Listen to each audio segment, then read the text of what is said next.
நாமத்துக்கு மதிப்பொண்டாவதாக கடந்த வாரங்களில் தொடர்ந்து ஜபத்தை குறித்து நாம் தியானித்து வருகிறோம். ஜபமே ஜெயம். ஹல்லேலூயா.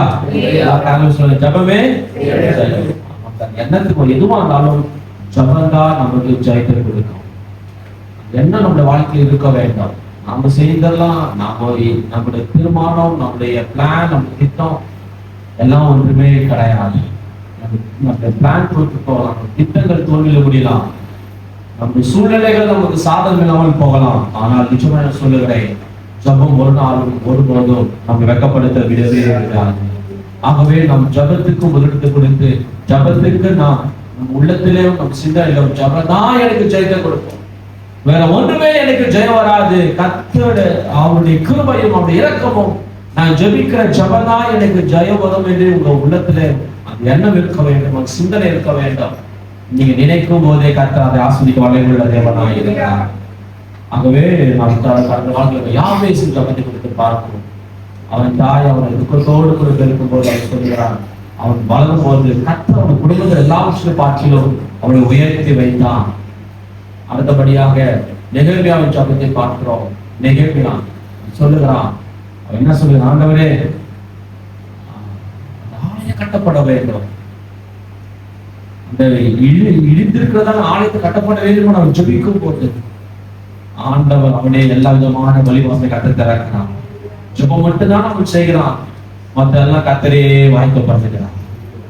அவன் போய் ராஜாக்களை கேட்கல, நான் ஊருக்கு போக வேண்டும் என்று. ஆனா அவன் ஜெபிக்கிற, ஆண்டவரே நான் என் சொந்த பட்டணத்துக்கு போக வேண்டும், என் தேசத்துக்கு போக வேண்டும், என் தேசத்தினுடைய ஆலயம் இடிந்திருக்கிறது, நான் கட்ட வேண்டும், அழகம் இடிந்திருக்கிறது, மனிதெல்லாம் கஷ்டப்படுகிறார்கள், ஆலயம் தீக்கரையாக்கப்பட்டிருக்கிறது, அதை நான் மீண்டுமாக என் தேவனுடைய ஆலயத்தை கட்ட வேண்டும் என்று அவர் உபவாசித்து ஜெபித்து விட்டு அவ்வளவுதாங்க செஞ்சாங்க. ஒண்ணுமே செய்யல. ராஜாவே கேட்கிறாரு, நீ ஏன் கஷ்டப்படுற, உன்னுடைய முகம் துக்கமா இருக்கிறது என்று சொல்லும்போது அவன் சொல்லுகிறான், அதெல்லாம் சூழ்நிலையில இருக்கும்போது அந்த ராஜா அவன் அனுப்பி விடுகிறான்.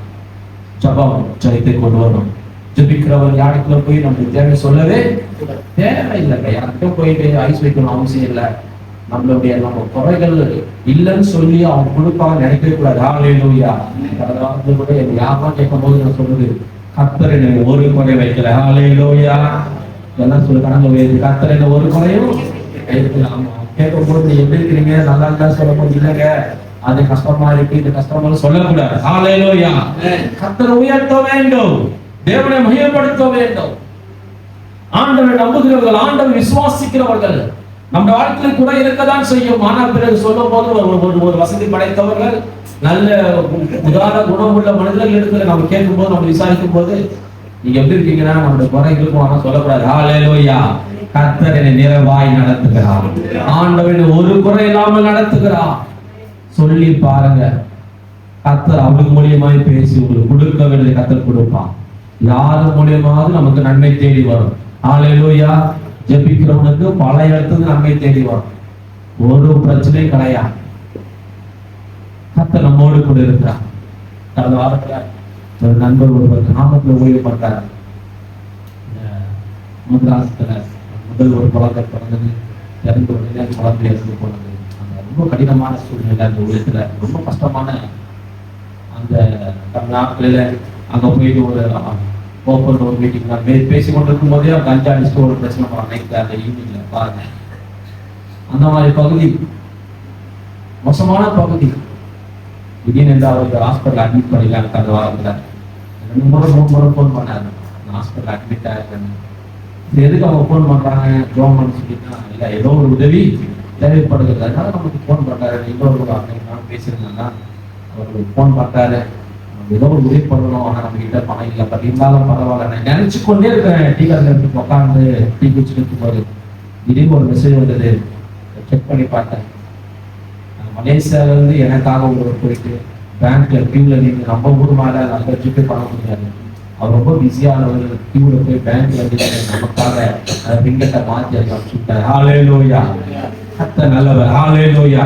இதற்கு நாம் என்ன செய்யணும்னு நம்ம நினைக்கும் போதே கர்த்தர் நம் தேவையை சந்திக்கிறார்.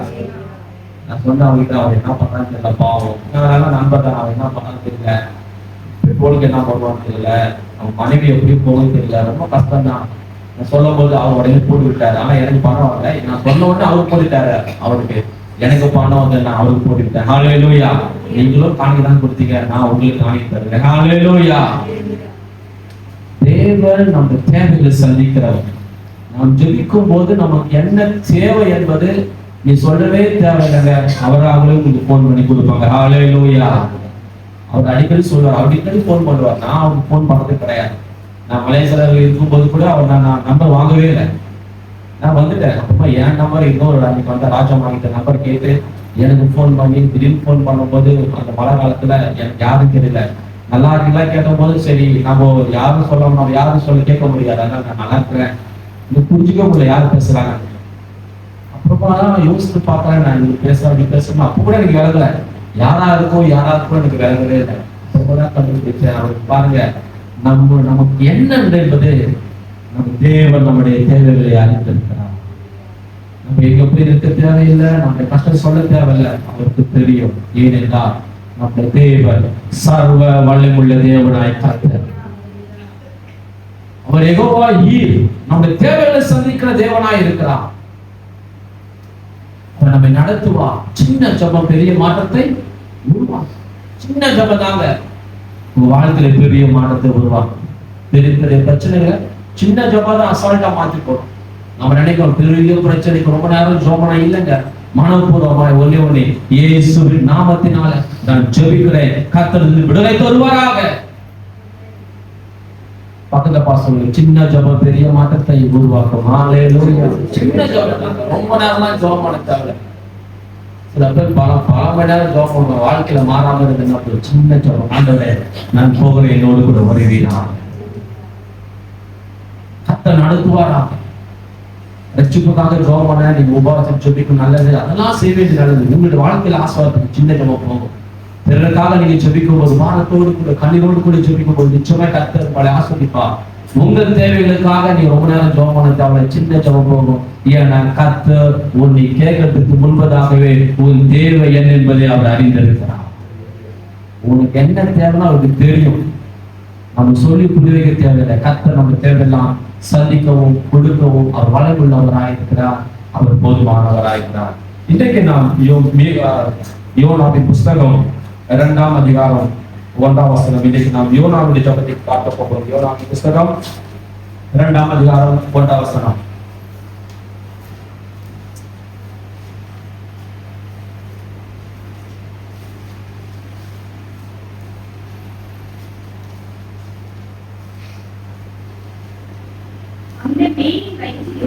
அந்த மீனின் வயிற்றிலிருந்து யோனா தன் தேவனாகிய கர்த்தரை நோக்கி விண்ணப்பம் பண்ணி, என் நெருக்கத்தில் கர்த்தரை நோக்கி கூப்பிட்டு அவர் எனக்கு உத்தரவு அருளினார். நான் பாதாளத்தில் வயிற்றிலிருந்து கூப்பிட்டு நீ என் சத்தத்தை கேட்கிறேன். ஹல்லேலூயா. அவர் சொல்றாங்க, என் நெருக்கத்தில் நான் கர்த்தரை கூப்பிட்டேன். அவன் விசாலமா இருக்கும்போது கர்த்தரை கூப்பிடல. ஹல்லேலூயா. கர்த்தர் அவனை கூப்பிட்டார் முதலாவதாக. அவன் விசாலமாக இருக்கும்போது, நல்லா இருக்கும்போது அவன் கர்த்தரை கூப்பிட, கர்த்தர் அவனை கூப்பிட்டாரு. நீ நினைவு பட்டத்துக்கு அவன் விசாலா இருக்கும் போது அவன் நினைச்சான், அவன் திட்டம் ஒண்ணு. நான் பார்க்க போனா வேத பண்டிதர்கள்லாம் சொல்றாங்க, பலமுறை ஆண்டவர் தான் சொல்லுவாரு, ஆனா எல்லாரையும் காப்பாத்திட்டுவாரு. பலமுறை தான் சொல்லுவாரு. ஆண்டவர் இரக்கமுள்ள தேவன், தயவுள்ள தேவன். இவனுக்கு தெரியும் எப்படி இருந்தாலும் நம்ம போனாலும் ஆண்டவர் எல்லாம் சரி செய்தான் போறாரு என்று சொல்லி அவன் மாறி நினைவுக்கு போகாமல் அவன் வேற தேசத்துக்கு போனான். ஆண்டவர் வீட்டு வயிற்றுல கட்டளையிட்டான். அவன் வீட்டுக்கு வயிற்றுக்கு போகுது. அவன் அங்கிருந்து சொல்லிக்கிற, ஆண்டவரே என் நெருக்கத்துல கர்த்தரை நோக்கி கூப்பிட்டு. யாரை கூப்பிட முடியும்? வீடு வயிற்றிலிருந்து யாரையும் கூப்பிட முடியாது, கர்த்தரை மட்டும்தான் கூப்பிட முடியும். நெருக்கத்துல அவர் மட்டும்தான் கூப்பிட முடியும். நல்லா இருக்கும் போது எல்லாரும் நம்மளை தேடி வருவார்கள், நல்லா இருக்கும் போது எல்லாரும் நம்மளை விசாரிப்பார்கள். நெருக்கம் வரும்போது நம்ம கர்த்தர் ஒருவரே நமக்கு துணையாக இருக்கிறார். ஆகவே நாம் நல்லா இருக்கும்போது கர்த்தரை கூப்பிடணும். ஹல்லேலூயா. நம்ம சுகமா இருக்கும்போது கர்த்தரை கூப்பிடணும். சுகமா இருக்கும்போது ஊழியம் செய்யணும்.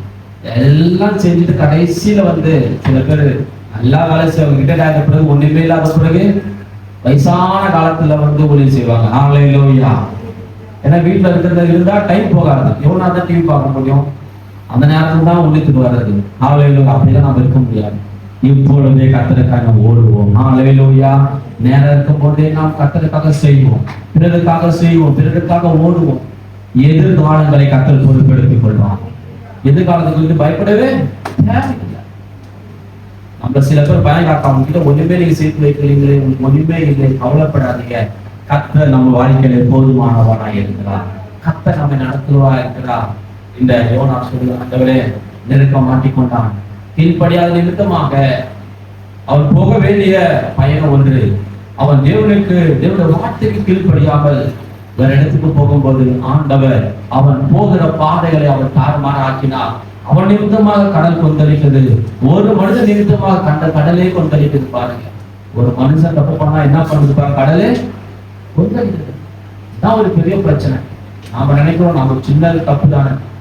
நீங்க பண்ண தவறு உங்களை மாத்திரம் பாதிப்பதில்லை, அநேக மக்களை பாதிக்கும் என்று நீங்க மறந்து போகாதீங்க. நீங்க குடும்பத்தில் இருக்கும் போது நீங்க செய்கிற ஒரு சின்ன தவறு உங்களை மாத்திரம் உங்க குடும்பத்தை பாதிக்கும். உங்க குடும்பத்துக்கே அவர் பேர் வந்துடும், உங்க குடும்பத்துக்கே கெட்ட பேர் வந்துடும். ஒரு வேலை ஸ்தலத்துல அப்படிதான், யாராவது ஒரு சின்ன தவறு செஞ்சானா அந்த கம்பெனிக்கே கெட்ட பேர் வந்துடும். ஆகவே இந்த யோனாவும் அப்படிதான், அவன் செய்த தவறு அவன் நிமித்தமாக எல்லாருக்குமே பாதிப்பு. இயற்கையே அவனுக்கு விரோதமாய் எழும்புகிறது, புயல் வீசுகிறது, அலை எழும்புகிறது, கடலே கொந்தளிக்கிற அளவுக்கு அவன் கர்த்தருடைய வார்த்தை கீழ்ப்படியாமல் போகிற நிமித்தமாக அவன் கீழ்ப்படியும் போது ஆண்டவரோட வாழ்க்கையில அவன் சொல்லுகிறான், ஒத்துக்கொள்கிறான். அதான் தவறு செஞ்சுட்டேன், என்னை தூக்கி கடலை போடுங்க, நீங்க நல்லா சேஃப்டியா போய் சேர்ந்தீங்க சொல்லும் போது அவனை தூக்கி கடலை போட்டாங்க. கடல் அமைதியானது. அவனோடு கூட இந்த மக்கள் பிரயாணமா போன மனிதர்கள் நேராக கரை சேர்ந்தாங்க. சில நேரத்துல நம்மளால யாருக்குமே பாதிப்பு வரக்கூடாது, நம்ம குடும்பத்துக்கு பாதிப்பு வரக்கூடாது. நம்மளால அவங்களுக்கு நல்ல பேர் இருக்குதோ இல்லையே, கெட்ட பேரு வரவே கூடாது. நம்மளால பிறகு உதவி செய்கிறோமோ இல்லையோ உபத்திரவத்தை செய்யவே கூடாது. வாழ்க்கையெல்லாம் கற்றுக்கொள்ள வேண்டும். கர்த்தர் நம்மோடு கூட இருப்பாருன்னா நம்ம யாருக்கும் உபத்திரவமாக இருக்கவே முடியாது, இருக்க மாட்டோம். நாம் எல்லோருக்கும் ஆசீர்வாதமாக இருக்க வேண்டும். குடும்பத்திற்கு ஆசீர்வாதமா இருக்க வேண்டும், சபைக்கு ஆசீர்வாதமா இருக்க வேண்டும், நண்பர்களுக்கு ஆசீர்வாதமா இருக்க வேண்டும், ஊழியத்தில் ஆசீர்வாதமா இருக்க வேண்டும். எல்லாவற்றிலும் நாம் ஆசீர்வாதமா இருக்கும் போது நான் சொல்லுகிறேன், நிச்சயமாகவே கர்த்தருடைய வாழ்க்கையில சமாதானத்தையும் சந்தோஷத்தையும் கொடுக்க வல்லமையுள்ளவராக இருக்கிறார். இந்த யோனா மீன் வயிற்றிலே இருக்கும்போது அவன் கர்த்தரை நோக்கி கூப்பிடு, ஆண்டவரே நான் நெருக்கத்தில் இருக்கிறேன், எனக்கு நீ செவி கொடுப்பீராக, என்னை கண்ணோக்கி பார்ப்பீராக. தேவன் அவன் புகழ்ந்து தேவனை அவன் துதித்து அவன் தேவனை மகிமைப்படுத்துகிறான். வாழ்க்கை நீங்க வீட்டுல போய் அந்த அதிகாரத்தெல்லாம் வாசித்து பாருங்கள். அவன் என்னெல்லாம் காரியத்தெல்லாம் கேட்கிறான், ஆண்டவரே நீர் எல்லாவற்றிலும் பார்த்துக் கொள்கிறவர், நான் என்னுடைய மரணக்கட்டில் என்னை சூழ்ந்து கொண்டது பாதாள எல்லாம் நான் உங்களுக்கு எதிரே எதாதபடி தள்ளப்பட்டேன். 4ஆம் அதிகாரம் 2ஆம் அதிகாரம் 4ஆம் வசனம். நான் உங்களுக்கு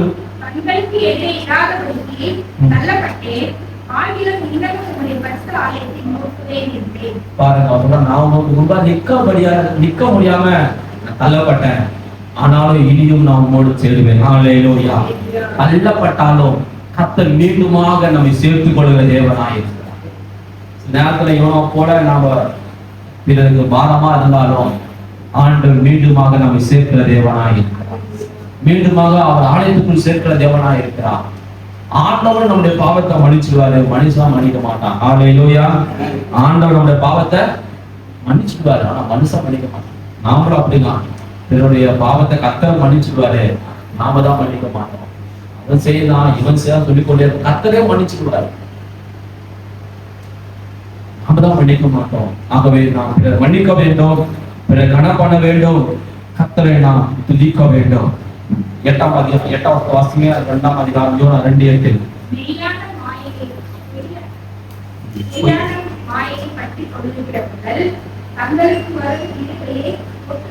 அவன் மீன் வயிற்றுக்குள் சொல்லுகிறான், பொய்யான மாயை பற்றி கொள்கிறவர்கள் தனக்கு ஒரு கிருபையை போக்கடிக்கிறார்கள்.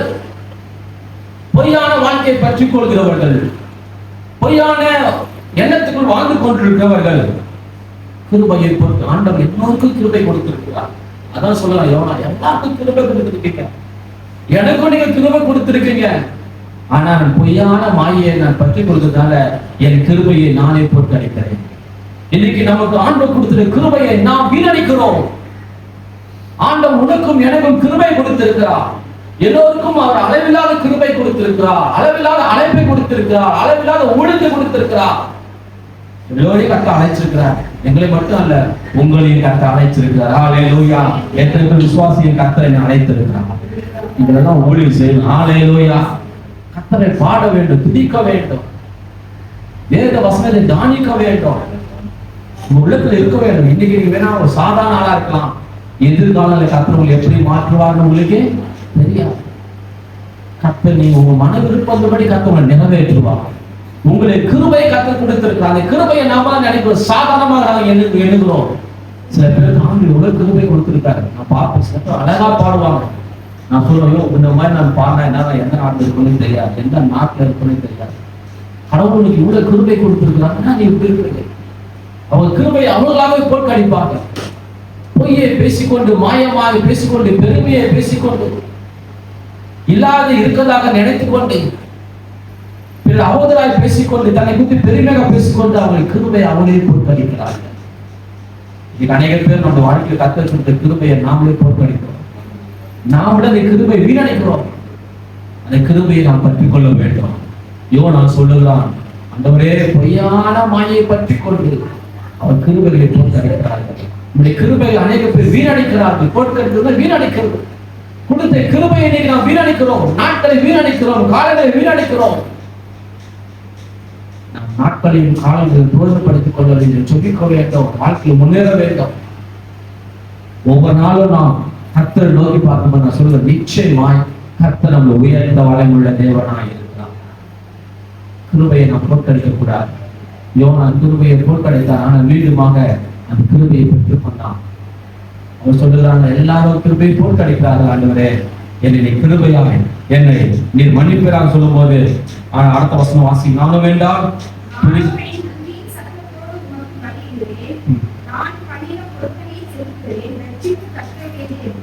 ரட்சிப்பு கர்த்தருடைய, ஒரு மட்டும் புரிந்து கொள்ளுங்க. ரட்சிப்பு கர்த்தருடைய. ரட்சிப்பு என்றால் மீட்பது. ஒரு மனிதனை நம்மால் மீட்கவே முடியாது, ஜெபிக்க முடியும். ரட்சிக்கப்பட வேண்டும் என்றால் கர்த்தர் ஒருவரே தீர்மானிக்க முடியும். ஹல்லேலூயா. ஒரு மனிதனுக்காக நாம் உதவி செய்ய முடியும், எல்லாம் செய்ய முடியும். ஆனால் அவன் ஆண்டவரை ஏற்றுக்கொள்ள வேண்டும் என்று சொன்னார். அவன் ஆவிக்குரிய வாழ்க்கையில வளர வேண்டும் என்று சொன்னார். கர்த்தர் அவனை தொட வேண்டும். தேவன் அவனை முன்குறிக்க வேண்டும். அவர் முன்குறித்திருக்கிறார், அவர் கிருபையா இருக்கிறார். ஆனா அவர் மனசு வைக்கணும், கர்த்தர் மனசு வைக்கணும். நம்ம மனசு வச்சு ஒண்ணுமே நடக்க போறது கிடையாது. பிள்ளைகளை மாற்றுறது, எதிர்காலங்களை மாற்றுறது எல்லாமே நம்ம கரத்துல இல்ல, கர்த்தருடைய கரத்துல இருக்கிறது. ஹல்லேலூயா. எத்தனை பேர் விசுவாசிக்கிறீங்க? என் எதிர்காலம் கர்த்தருடைய கரத்துல இருக்கிறது. ஹல்லேலூயா. நம்ம எதிர்காலம் கர்த்தருடைய கரத்துல இருக்கிறது. ரட்சிப்பு கர்த்தருடைய. நான் சொல்லுறேன், ரட்சிப்பு உங்களுடைய ஆண்டவர். அவர் புரிந்து கொண்டான், அவர் எல்லாவற்றையும் மாற்றுகிற என் கரத்துல ஒன்றுமே இல்லை. நான் சொல்ல நம்ம ஊழியம் செய்யணும். இயேசு ரட்சிக்கப்பட்டது எப்படி? ரட்சிப்பு கர்த்தருடையது. ஹல்லேலூயா. அவரே ஒவ்வொரு மனிதரை ரட்சிக்க நடத்துகிறார். நாம எல்லாம் சொல்ல, நான் ரட்சிக்கப்பட்டேன். இல்ல, நாம ரட்சிக்கப்படல, கர்த்தர் நம்மளை ரட்சித்திருக்கிறார். நான் ஆண்டவரை தெரிந்து கொண்ட நல்ல, கர்த்தர் நம்மை தெரிந்திருக்கிறார். கர்த்தர் நம்மை முன்குறித்திருக்கிறார். கர்த்தர் நம்மை அழைத்திருக்கிறார். நான் சபைக்கு வருகிறேன், இல்ல, கர்த்தர் சபைக்குள்ள அழைத்து வந்திருக்கிறார். இதான் யோனா சொல்ற, ரட்சிப்பு கர்த்தருடையது.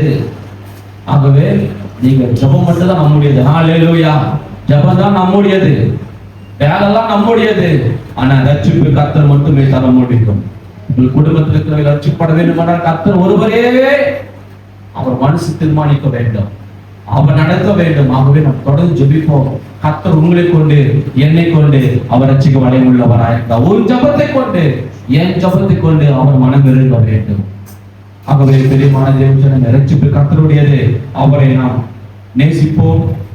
அதுக்கு அடுத்த வசனம்,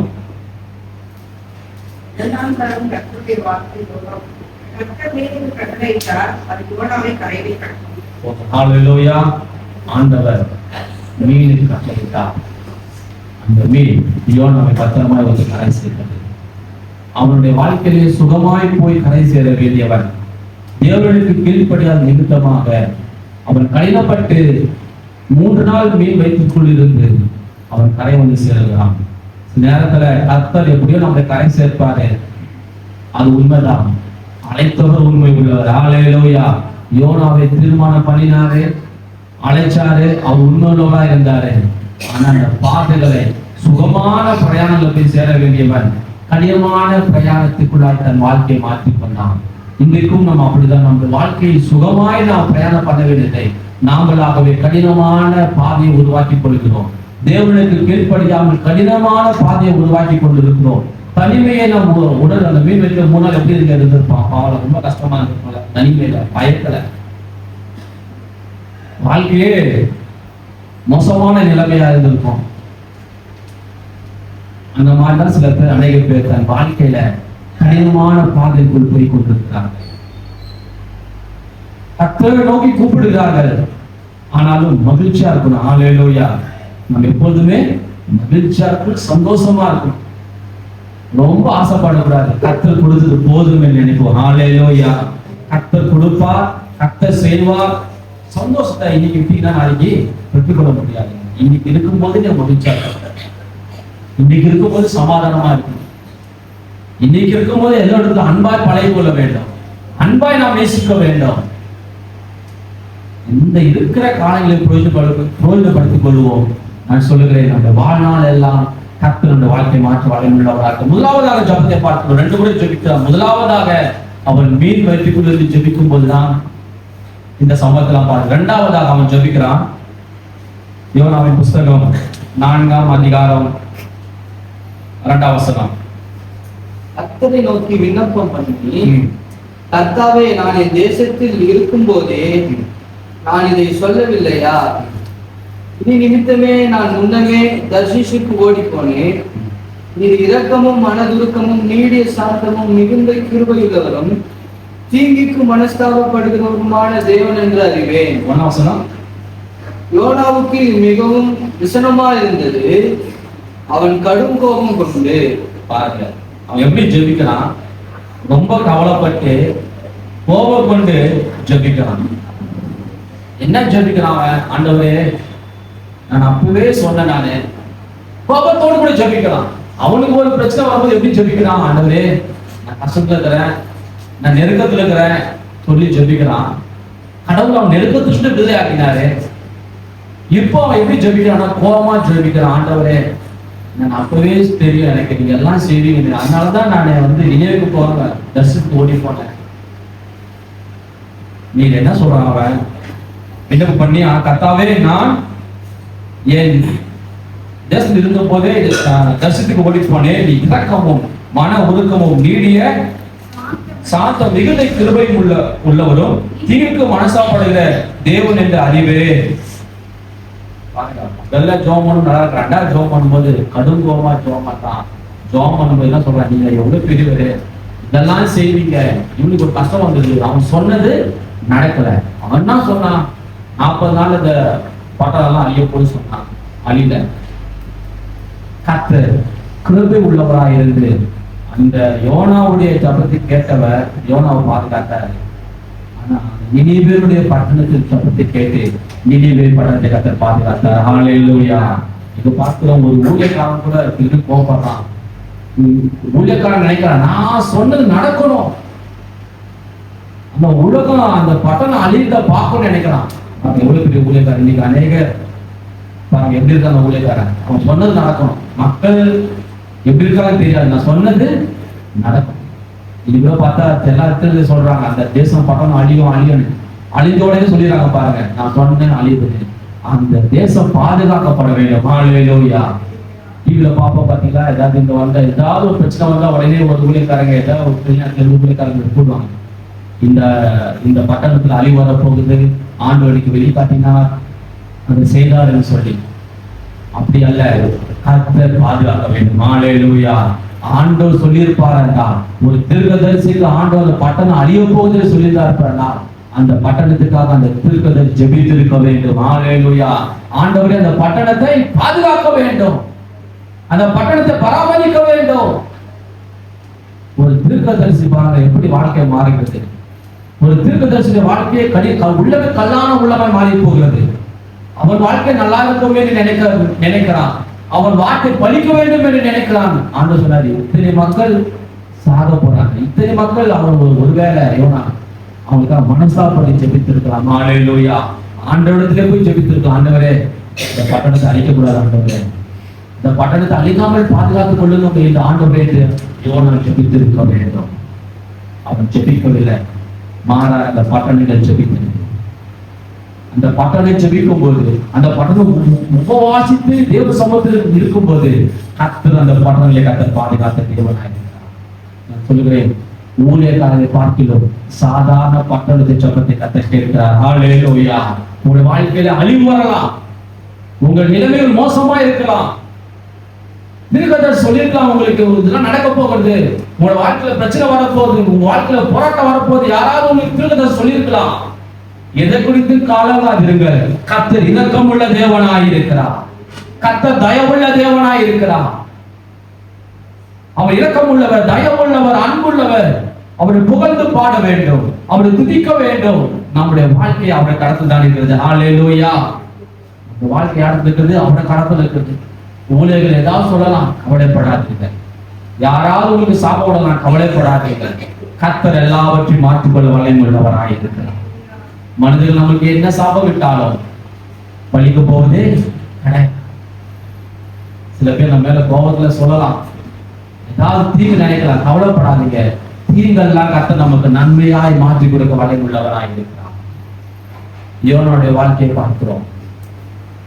ஒரு பெரிய தீர்க்கதரிசியா இருந்தான், ஆண்டவர் அழைத்தார். ஆனா கடைசியில் அவனோட வாழ்க்கையில தேசத்துக்காக ஜெபிக்காமல் போனான்.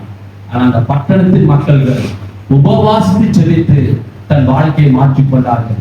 சாபமானதை கர்த்தர் அழிக்க வேண்டும் என்று வந்தவரை அழிக்காதபடி அந்த பட்டணத்தை கர்த்தர் ஆசீர்வதித்த தேவன். நான் சொல்லுகிறேன், நிச்சயமாகவே உங்களுடைய குடும்பத்தையும் என்னுடைய குடும்பத்தை கர்த்தர் ஆசீர்வதிக்க வல்லமையுள்ளவராய் இருக்கிறார். நம்முடைய முன்னோர் செய்த பாவத்தின் நிமித்தமாக அவர் அழிக்க தீர்மானமா இருந்தாலும் இந்த நாட்களிலே உன்னையும் என்னையும் அவர் கிருபையாய் இருக்க அவர் வல்லமையுள்ளவராய் இருக்கிறார், போதுமானவராய் இருக்கிறார். நம்முடைய வாழ்க்கையின் பிரயாணங்களை நாம் எப்படி மாற்றிக்கொள்கிறோம்? கர்த்தர் நமக்கு வைத்திருக்கிற கரையை நாம் சேரும் போது பரலோக ராஜ்யம் நமக்கு ஒரு கரையாக இருக்கிறது.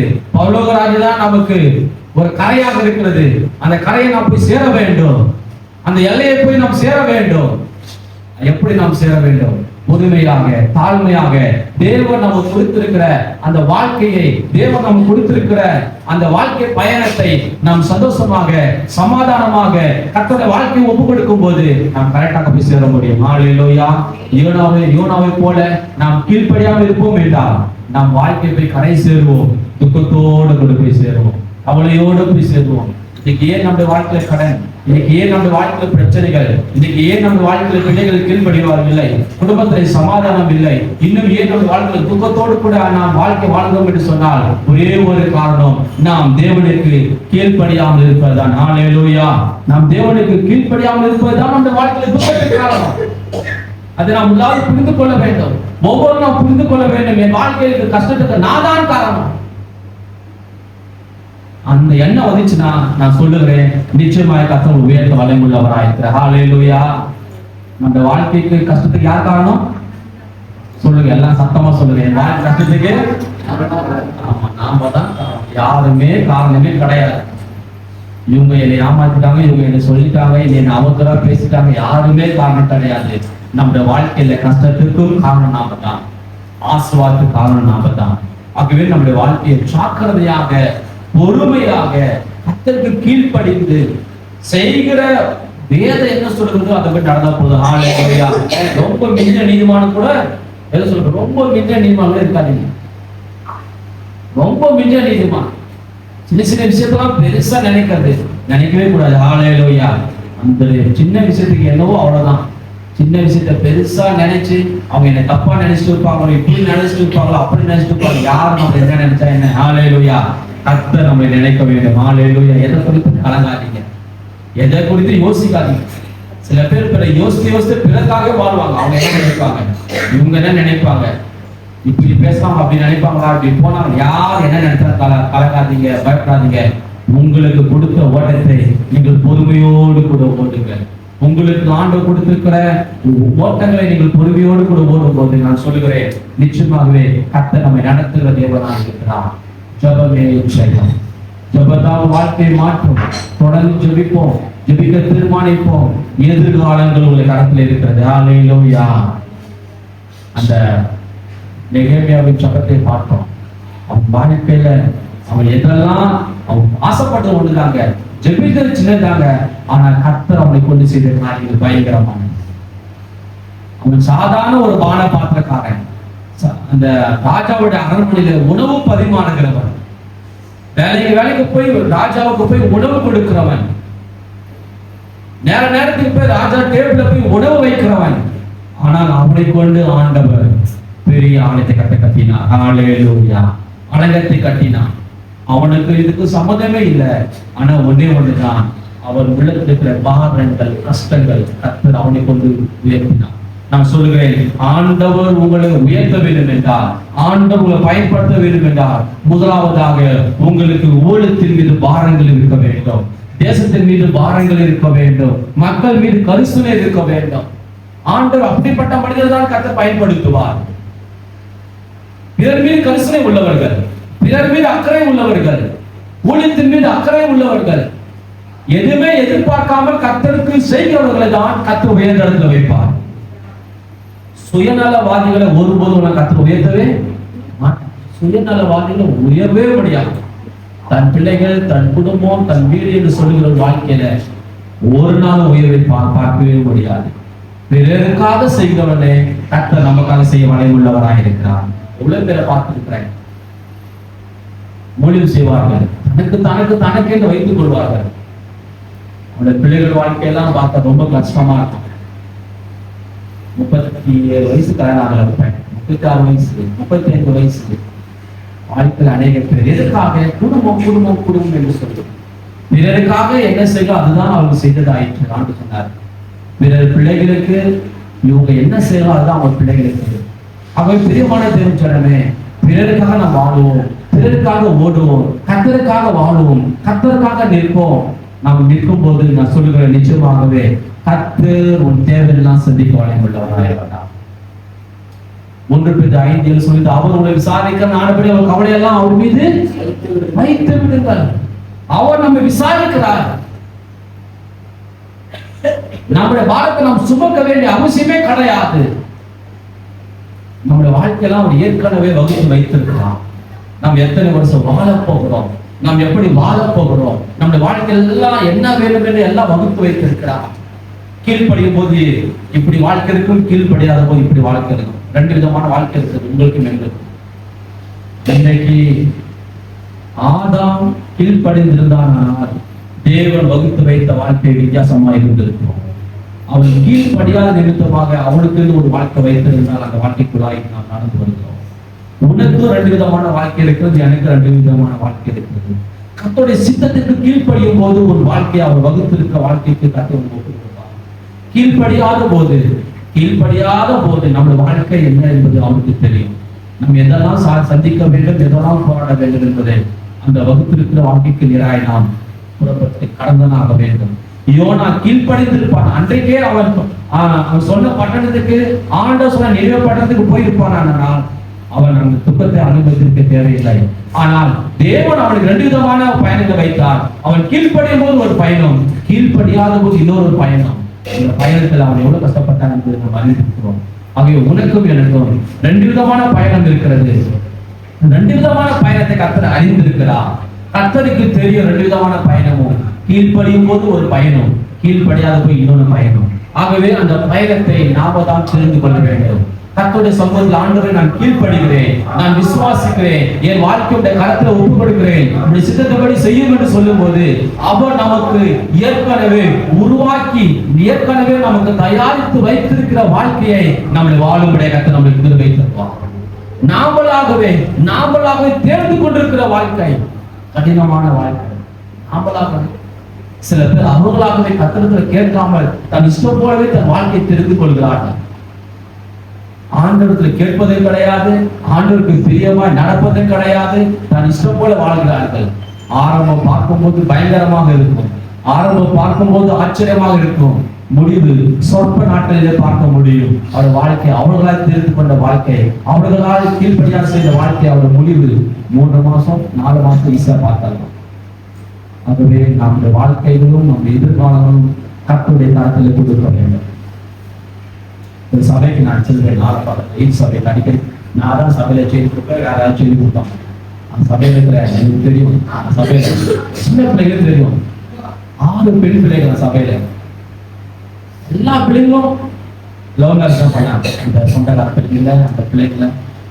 ஆனா ஒரு மகள் மாத்திரம் அந்த பாசிக்கிட்ட சொன்ன அந்த திருமணத்துக்கு நானும் சென்று இந்த 6 பிள்ளைங்க ஒரே பிள்ளைங்க வாலிபான சிறு பிள்ளைங்க எனக்கு தெரியும். 6 பிள்ளைங்க வளர்ந்தாங்க. எல்லா சபைக்கு வருவாங்க. திடீர்னு சொன்னா ஒரு பொண்ணு சொந்தக்கார பையன் திருமணம் செஞ்சு படிக்கிற பையன் அங்க எல்லாம் போனாங்க. ஒரு பொண்ணு ஒரு பெண் மாத்திரம் சொந்தக்கார மகனை விரும்பினான். பாஸ்டர் வந்து ஒரே பிடினான்.